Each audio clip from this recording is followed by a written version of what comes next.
এই জাদুবিদ্যা সত্য। এবং এখনকার অনেক ভণ্ড যে কবিরাজগুলো বের হয়েছে, এরা জিনকে তাবে করে নিয়ে এই জিনদের মধ্য দিয়ে মানুষের মধ্যে জাদু ছড়িয়ে দিয়েছে, এবং এর ফলশ্রুতিতে বহু পরিবার ধ্বংস হয়ে যাচ্ছে। এই জাদুবিদ্যা সত্য।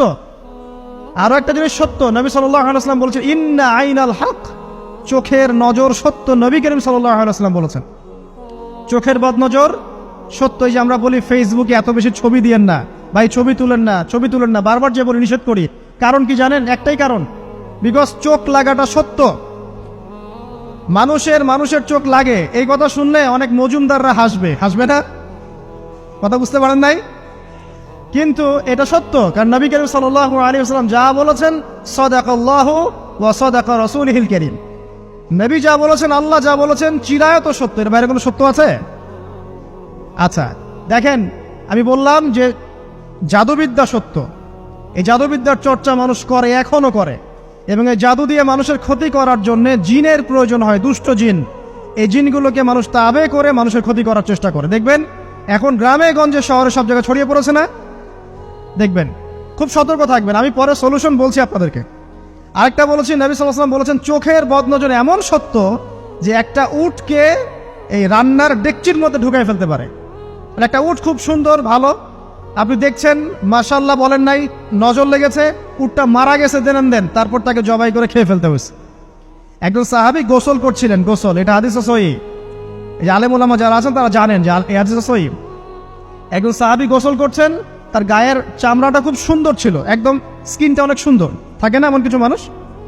আচ্ছা, এখন আরেকজন সাহাবী এই গোসল দেখছেন দূর থেকে, দেখে বলছেন যে কি চমৎকার তার শরীরের রংটা, যেন কুমারী নারীর মতো, অনেকটা এমন একটা কথা তিনি বলেছিলেন।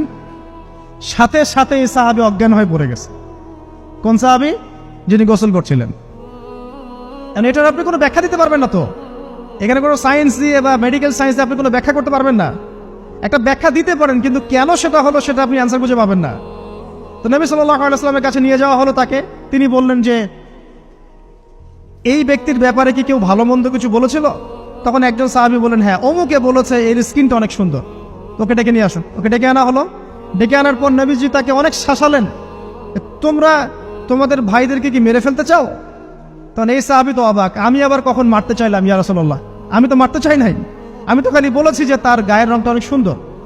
তখন তিনি বললেন কেন তুমি সুবহানাল্লাহ বললে না, কেন তুমি মাশাআল্লাহ বললে না? যখন মাশাআল্লাহ বলবেন, সুবহানাল্লাহ বলবেন, নজরটা লাগবে না। আর যখন আপনি মাশাআল্লাহ বলবেন না, সুবহানাল্লাহ বলবেন না, দেখবেন নজর লেগে গেছে। আপনি বিশ্বাস করেন ব্যবসা খুব ভালো চলছে, মানুষ বললো যে বাহ তোর তো ব্যবসা হেভি, লালে লাল শাহজালাল, ঠিক আছে, দেখবেন আপনার কেনা বেচা বন্ধ হয়ে গেছে। এরকম হবে, আমার কথাটা বিশ্বাস করেন। এটা কিন্তু সায়েন্স প্রমাণ করতে পারবে না, আল্লাহ এবং তার রাসূল বলেছেন, তার উপরে কোনো সত্য নেই। আছে সূরা কাহফ 29 নম্বর আয়াত পড়ে দেখেন, আল্লাহ পাক বলছেন ওয়াকুলিল হাক্কু মির রাব্বিকুম, সত্য সেটাই যা তোমার রবের পক্ষ থেকে আসে। ফামান শাআ ফালইউমিন, যার ইচ্ছা হয় বিশ্বাস করুক, ওয়ামান শাআ ফালইয়াকফুর, যার ইচ্ছা হয় সে অস্বীকার করুক। এই কারণে আমরা বলি ফেসবুকে এত বেশি ছবি দেওয়া, এই আই ওয়াশ করা, এই যে শোডাউন করা, হ্যাঁ, ইসলামের কিছু কাজ করলেন একদম মানুষকে না দেখাইতে পারলে ঘুম হচ্ছে না, এগুলো বন্ধ করেন, এগুলো বন্ধ করে দেন আল্লাহর ওয়াস্তে। অফলাইনে কাজ করেন, নিজেকে গোপন করার চেষ্টা করেন। যত বেশি মানুষের কাছে নিজেকে এক্সপোজ করবেন, কাজের বরকত কমে যাবে, কাজের বরকত কমে যাবে, চোখ লাগবে, নজর লাগবে। এবং চোখ লাগা বদ নজরে বহু আলেম আস্তে আস্তে মাঠ থেকে মাইনাস হয়ে গেছে না?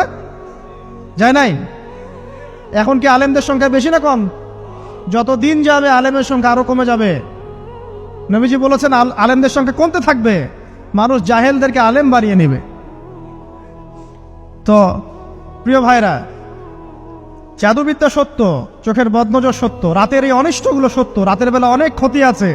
এই জন্য নবীজি বলছেন বাচ্চাদেরকে বাইরে বের করো না, এবং তোমরাও রাত যখন গভীর হবে তখন এদিক ওদিক ঘোরাফেরা করো না। দেখবেন রাত যত গভীর হয় আমাদের শহরগুলো তত জীবিত হয়, তাই না? তাই না? রাত যত গভীর হচ্ছে শহর তত জীবিত হয়। চায়ের দোকানে আড্ডা বেশি, ওই সিনেমা দেখছে, টিভি দেখছে, ক্যারাম খেলছে, লুডো খেলছে, ঘুম নাই। ঘুম কখন? ফজরের আগে আগে। ফজরের নামাজ কিন্তু নাই, ফজরের ঠিক আগে আগে, আবার ওই যে জোহরের নামাজের সঙ্গে উঠতেছে। এখন আমাকে বলেন এরকম জেনারেশনকে দিয়ে কি আসলে ইসলামের কোনো খেদমত হবে? আচ্ছা, নবীজি রাতের বেলা আর্লি ঘুমাতেন, আল্লাহ পাক আমাদের সবাইকে তাড়াতাড়ি ঘুমানোর তৌফিক দান করুন। হ্যাঁ, আপনি ইলম চর্চা করলে রাত জেগে থাকতে পারেন। আপনি যদি জ্ঞান চর্চা করেন রাত জাগতে পারেন। আপনি কোনো গবেষণা করছেন, নামাজ পড়ছেন বা কোরআন হেফজ করছেন, আপনি রাতের আর্লি উঠবেন, এটা আলাদা বিষয়। কিন্তু কমনভাবে আমাদের এই যে ফেসবুক, ইউটিউবিং ইত্যাদিতে আমরা লিপ্ত থাকি, সারা রাতটা কাটাই আড্ডাবাজি করে, এগুলো বন্ধ করতে হবে। এগুলো বন্ধ না করলে ফিজিক্যালি আমরা মানে সুস্বাস্থ্যের অধিকারী হতে পারবো না। সারা দিনটা আমাদের একটা কি বলবো অলসতার ভাবে যাবে এবং দিনের বেলা কাজগুলো ব্যাহত হবে। এতে করে আমাদের উম্মার এই পুরো বড় যে তরুণ প্রজন্ম আছে এদেরকে আপনি সম্পদে পরিণত করতে পারবেন না। তাই এই সিস্টেমটা চেঞ্জ করা দরকার। নবীজি রাতের বেলা এই সূরা বাকারার শেষে 3টা আয়াত তেলাওয়াত করতেন। আমরা করবো ইনশাআল্লাহ। আরেকটা আমল বলে দেই, নবী করিম সাল্লাল্লাহু আলাইহি ওয়াসাল্লাম রাতের বেলা সূরা মুলক তেলাওয়াত করতেন। কোন সূরা এটা? কোন সূরা? তাবারাকাল্লাযী বিয়াদিহিল মুলক। কয়টা আয়াত আছে? 30টা আয়াত আছে। নবীজি বলেছেন সাল্লাল্লাহু আলাইহি ওয়াসাল্লাম যে এই সূরা আপনাকে কবরের আযাব থেকে বাঁচাবে ইনশাআল্লাহ। কবরের আযাব থেকে তো ভাই বাঁচা খুব সহজ নাকি? আমাদের মধ্যে এমন কেউ নাই, শোনেন, আমাদের মধ্যে এমন কেউ নাই আলেম জালেম মুফতি মুহাদ্দিস রাজনৈতিক নেতা পলিটিশিয়ান বিরোধী দল জাতি তারপরে যে সরকার দল যে আছে না কেন, কবরের শাস্তি ফেস করবেন এমন একটা মানুষ নাই, কেউ নাই পৃথিবীতে।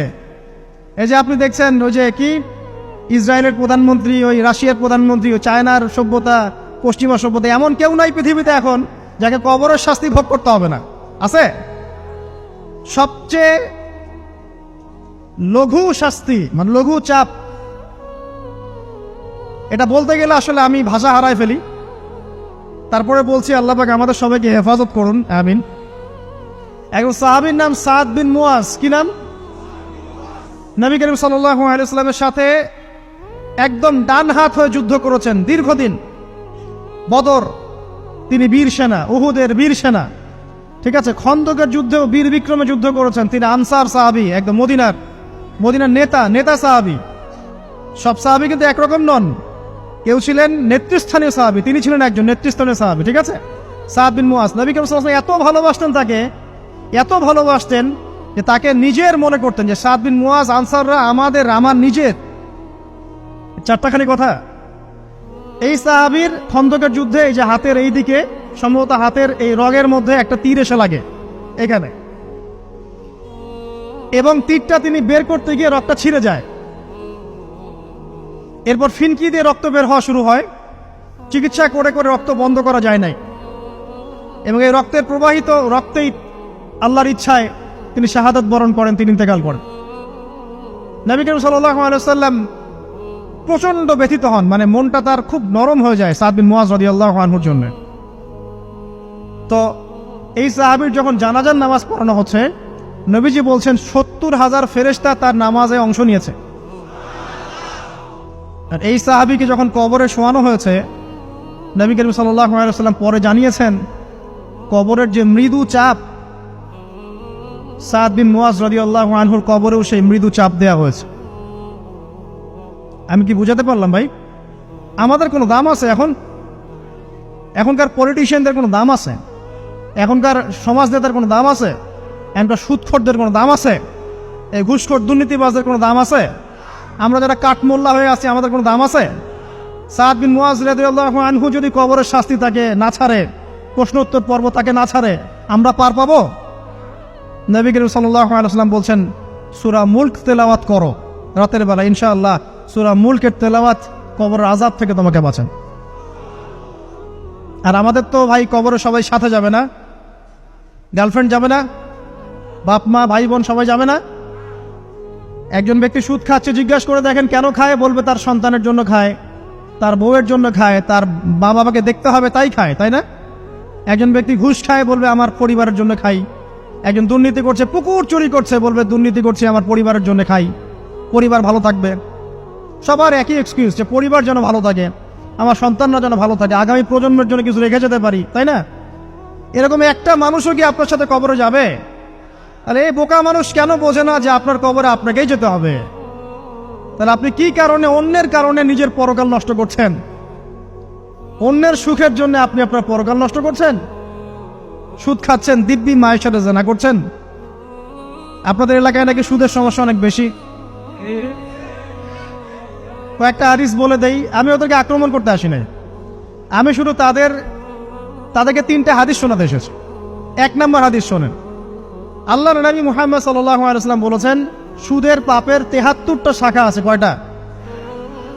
কোন হাদিসে 70টাও আছে, কোন হাদিসে 73টা আছে। বলছেন যে সবচেয়ে নিচের শাখাটা হচ্ছে, সুদের পাপের সবচেয়ে নিচের শাখা হচ্ছে যে যেন কোনো ব্যক্তি তার মাকে রেপ করলো, তার মাকে ধর্ষণ করলো। 1 দিরহাম যে ব্যক্তি সুদ খায়, সহিহ বুখারীতে আরেকটা হাদিস এসেছে, সে যেন 36টা মেয়েকে ধর্ষণ করলো। আর আমি একটা কথা বানায় বলছি না, যদি বিশ্বাস না হয় কওমি মাদ্রাসা আছে, আলেম ওলামা আছে, গিয়ে বুখারী খুলতে বলেন, পড়তে বলেন, খালি একবার পড়তে বলেন, দেখেন যদি না থাকে তাহলে আমাকে এর সাথে থাপ্পড় দিয়ে দেয়। যদি না থাকে হাদিস এটা, তাহলে আমার গালে একটা থাপ্পড় দিয়ে যায়। আর যদি থাকে তাহলে আল্লাহর রাস্তায় সুদ খাওয়া ছেড়ে দেন। কোনটা করবেন? চ্যালেঞ্জ করবেন? নবীজি বলেছেন, 1টা দিরহাম যে ব্যক্তি সুদ খায়, দিরহাম মানে কি? রৌপ্য মুদ্রা। এটা এখন দেখতে পারবেন না, জাদুঘরে আছে।